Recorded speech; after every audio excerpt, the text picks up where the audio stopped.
ਕਹਿੰਦੇ ਵੀ president Trump ਉਹਨਾਂ ਨੂੰ ਹੁਣ ਪਤਾ ਨਹੀਂ ਲੱਗ ਰਿਹਾ ਵੀ ਕਿਸ ਹਿਸਾਬ ਦੇ ਨਾਲ ਜਿਹੜਾ ਆ ਡਿਕਲੇਅਰ ਕੀਤਾ ਜਾਵੇ ਵੀ ਅਸੀਂ ਜਿਹੜੀ ਜੰਗ ਆ ਉਹ ਖਤਮ ਕਰਨ ਜਾ ਰਹੇ ਹੈਗੇ ਆ। ਹਾਲਾਂਕਿ ਕੱਲ ਉਹਨਾਂ ਨੇ ਪ੍ਰੈਸ ਕਾਨਫਰੰਸ 'ਚ ਇਹ ਕਿਹਾ ਸੀ ਵੀ ਅਸੀਂ ਬਹੁਤ ਜਲਦੀ ਖਤਮ ਕਰਨ ਜਾ ਰਹੇ ਹਾਂ।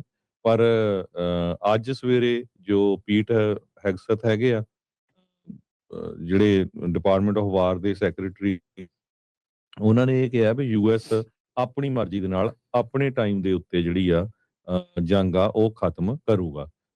ਪੂਰੀ ਦੁਨੀਆ ਦੇ ਵਿੱਚ ਜੋ ਆਇਲ ਦੇ ਜਾਇੰਟਸ ਹੈਗੇ ਆ ਗਲੋਬਲੀ, ਵੱਡੀਆਂ ਵੱਡੀਆਂ ਕੰਪਨੀਆਂ ਆ, ਉਹਨਾਂ ਦੇ ਉੱਤੇ ਕਹਿੰਦੇ ਸਿਰ ਦੇ ਉੱਤੇ ਕੈਟਾਸਟ੍ਰੋਫੀ ਲੂਮ ਕਰ ਰਹੀ ਆ। ਜਿਸ ਹਿਸਾਬ ਦੇ ਨਾਲ ਗੈਸ ਨੂੰ ਲੈ ਕੇ ਆਪਾਂ ਗੱਲਬਾਤ ਕੀਤੀ ਸੀ, ਕੱਲ ਡਾਊਨ ਚਲ ਗਿਆ ਸੀ ਲਗਭਗ $20 ਬੈਰਲ, ਪਰ ਹਜੇ ਵੀ ਕੋਈ ਜਿਸ ਹਿਸਾਬ ਦੇ ਨਾਲ ਕੰਟਰਾਡਿਕਟਰੀ ਸਟੇਟਮੈਂਟਸ ਆ ਰਹੀਆਂ ਹੈਗੀਆਂ ਆ, ਚਾਹੇ ਉਹ ਪ੍ਰੈਜ਼ੀਡੈਂਟ ਡੋਨਲਡ ਟਰੰਪ ਵੱਲੋਂ ਹੋਣ ਜਾਂ ਪੀਟ ਹੈਗਸਥ ਵੱਲੋਂ ਹੋਣ, ਉਹਦੇ ਨਾਲ ਅਨਸਟੇਬਿਲਿਟੀ ਜਿਹੜੀ ਆ ਹਜੇ ਵੀ ਦੁਨੀਆ ਦੇ ਵਿੱਚ ਬਣੀ ਹੋਈ ਹੈਗੀ ਆ।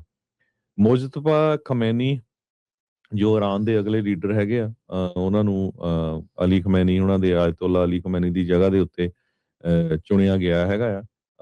ਤੇ ਟਰੰਪ ਉਹਨਾਂ ਨੇ ਉਹਨਾਂ ਵੱਲ ਵੀ ਜਿਹੜਾ ਇਸ਼ਾਰਾ ਕੀਤਾ ਹੈਗਾ ਆ, ਵੀ ਅਸੀਂ ਦੇਖਾਂਗੇ, ਸਾਡੀ ਮਰਜ਼ੀ ਦੇ ਨਾਲ ਨਹੀਂ ਉੱਥੇ ਜਿਹੜਾ ਚੁਣਿਆ ਗਿਆ ਹੈਗਾ। ਤੇ ਆਇਲ ਕ੍ਰਾਈਸਿਸ ਨੂੰ ਲੈ ਕੇ ਪੂਰੀ ਦੁਨੀਆ ਦੇ ਜਿਹੜੇ ਮੁਲਕ ਆ, ਕੁਝ ਮੁਲਕਾਂ ਦੇ ਕੋਲ ਤਾਂ 2 ਵੀਕ ਦੀ ਗੈਸ ਆ, ਕਿਸੇ ਕੋਲ 3 ਦੀ ਆ। ਗੈਸ ਦੀਆਂ ਪ੍ਰਾਈਸਿਸ ਇੱਥੇ ਆਪਾਂ ਦੇਖ ਲਓ ਅਮਰੀਕਾ ਦੇ ਵਿੱਚ ਕਿੰਨੀਆਂ ਚੜ੍ਹ ਗਈਆਂ, ਕੈਲੀਫੋਰਨੀਆ ਦੇ ਵਿੱਚ ਗੈਸ ਦੀ ਪ੍ਰਾਈਸ ਬਹੁਤ ਜ਼ਿਆਦਾ ਚੜ੍ਹ ਗਈ ਹੈਗੀ ਆ। ਯੂਰਪੀਅਨ ਕੰਟਰੀ ਜਿਹੜੇ ਆ ਉਹ ਵੀ ਬਹੁਤ ਅਪਸੈਟ ਹੈਗੇ ਆ, ਕਿਉਂਕਿ ਉਹਨਾਂ ਦੀ ਤਾਂ ਡਿਪੈਂਡੈਂਸੀ ਬਹੁਤ ਜ਼ਿਆਦਾ ਜਿਹੜੀ ਜਾਂ ਰਸ਼ੀਆ ਦੇ ਆਇਲ ਤੇ ਜਾਂ ਮਿਡਲ ਈਸਟ ਦੇ ਆਇਲ ਦੇ ਉੱਤੇ ਹੈਗੀ ਆ। ਜੀ ਬਿਲਕੁਲ। ਸੋ ਇਸ ਮੌਕੇ ਯੂਐਸ ਮਿਲਟਰੀ ਨੇ ਜਿਹੜਾ ਉਹ ਦੱਸਿਆ ਹੈ ਵੀ 5000 ਤੋਂ ਵੱਧ ਜਿਹੜੇ ਟਾਰਗੇਟਸ ਆ ਉਹਨਾਂ ਨੂੰ ਉਹਨਾਂ ਨੇ ਨਿਸ਼ਾਨਾ ਬਣਾਇਆ। ਹੁਣ ਤੱਕ ਜਿਹੜੇ 11 ਦਿਨ ਹੋ ਗਏ ਆ ਆਪਰੇਸ਼ਨ ਐਪਿਕ ਫਿਊਰੀ ਦੇ 50 ਇਰਾਨੀਅਨ ਸ਼ਿਪਸ ਕਹਿੰਦੇ ਵੀ ਉਹਨਾਂ ਨੇ ਡਿਸਟਰੋਏ ਕਰ ਦਿੱਤੀਆਂ ਆ। ਜਿਹੜੀ ਯੂਐਸ ਸੈਂਟਰਲ ਕਮਾਂਡ ਆ ਸੈਂਟਕਾਮ, ਉਹਨਾਂ ਨੇ ਇਹ ਜਿਹੜਾ ਉਹ ਦੱਸਿਆ 28 ਫਰਵਰੀ ਨੂੰ ਇਸ ਆਪਰੇਸ਼ਨ ਫਿਊਰੀ ਦੀ ਸ਼ੁਰੂਆਤ ਹੁੰਦੀ ਆ। ਤੇ ਉਸ ਤੋਂ ਬਾਅਦ ਦੇ ਵਿੱਚ ਆਪਾਂ ਦੇਖਦੇ ਹਾਂ ਵੀ Islamic revolutionary guard corps IRGC, ਉਹਨਾਂ ਦੀ ਹੈੱਡਕੁਆਟਰ ਦੀ building, intelligence sites, air defence system, ballistic missile sites, Iran ਦੀ ਜਿਹੜੀ ਕਹਿਣ ਨੂੰ navy ship, submarines, air defence system, anti ship missile sites, military communication, ballistic missile drone manufacturing sites, ਇਹ CENTCOM ਦਾਅਵਾ ਕਰ ਰਿਹਾ ਵੀ ਇਹਨਾਂ ਸਾਰਿਆਂ ਨੂੰ ਅਸੀਂ ਨਿਸ਼ਾਨਾ ਬਣਾਇਆ ਆ ਤੇ ਡਿਸਟਰੋਏ ਕਰ ਦਿੱਤਾ ਹੈਗਾ ਆ।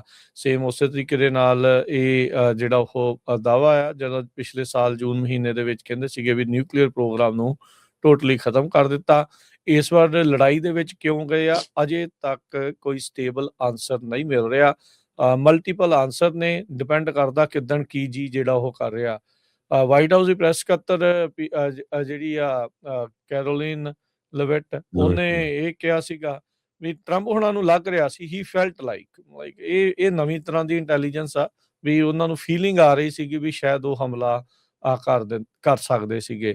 ਦੂਜੇ ਪਾਸੇ ਇੰਟੈਲੀਜੈਂਸ ਇਹ ਕਹਿ ਰਹੀ ਸੀ ਵੀ ਨਹੀਂ, ਇਹਨਾਂ ਦੀਆਂ ਮਿਜ਼ਾਈਲਾਂ ਤੇ ਜਿਹੜੇ ਨਿਊਕਲੀਅਰ ਪ੍ਰੋਗਰਾਮ ਆ ਉਹ ਅੱਗੇ ਕੋਈ ਖਾਸ ਵੱਧ ਨਹੀਂ ਰਿਹਾ। ਦੂਜੇ ਪਾਸੇ ਜਿਹੜੇ ਪੀਟ ਹੈਗਸੈਥ ਆ ਜਾਂ ਟਰੰਪ ਹੋਣਾ ਨੇ ਵੀ ਆਪ ਵੀ ਜਿਹੜਾ ਇਹ ਕਿਹਾ ਸੀਗਾ ਵੀ ਨਿਊਕਲੀਅਰ ਪ੍ਰੋਗਰਾਮ ਉਹਨਾਂ ਦਾ ਬਿਲਕੁਲ ਕੁਛ ਹੀ ਦਿਨਾਂ ਦੇ ਵਿੱਚ ਉਹਨਾਂ ਨੇ ਮਿਜ਼ਾਈਲ ਜਿਹੜੀ ਉਹ ਤਿਆਰ ਕਰ ਲੈਣੀ ਸੀ।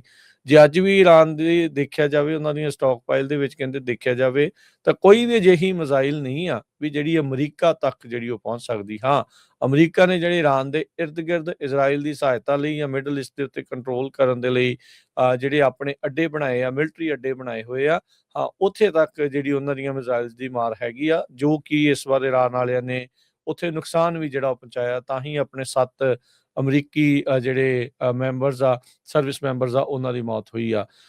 ਤੇ ਵੀਕਐਂਡ ਦੇ ਉੱਤੇ ਹਰਜੋਤ ਸਿੰਘ ਜੀ ਇੱਕ ਹੋਰ ਕੰਟਰੋਵਰਸੀ ਹੋ ਗਈ। ਟਰੰਪ ਹੁਣੀ ਆਪਣੀ ਜਿਹੜੀ $55 ਵਾਲੀ ਵੇਚਦੇ ਆ ਜਿਹੜੀ ਟੋਪੀ, ਉਹ ਪਾ ਕੇ ਉਹਨਾਂ 7 ਜਾਣਿਆਂ ਨੂੰ, ਜਿਨ੍ਹਾਂ ਇਹਨਾਂ ਦੀ ਜਿਹੜੀ ਆ ਉਹ ਫੀਲਿੰਗ ਕਰਕੇ ਜਿਹੜੀ ਲੜਾਈ ਸ਼ੁਰੂ ਹੋਈ, ਉਹ ਫੀਲਿੰਗ ਦੇ ਵਿੱਚ ਜਿਹੜੇ 7 ਜਾਣੇ ਮਰੇ ਤੇ ਆਪਣੇ ਕੈਂਪੇਨ ਦੀ ਜਿਹੜੀ ਟੋਪੀ ਆ ਉਹ ਪਾ ਕੇ ਉੱਥੇ ਪਹੁੰਚੇ ਹੋਏ ਸੀਗੇ। ਤੇ ਉਸ ਤੋਂ ਬਾਅਦ ਦੇ ਵਿੱਚ ਲੋਕਾਂ ਨੇ ਖਾਸੇ ਜਿਹੜੀ ਉਸ ਦਾ ਇਤਰਾਜ਼ ਜਿਹੜਾ ਉਹ ਜਤਾਇਆ।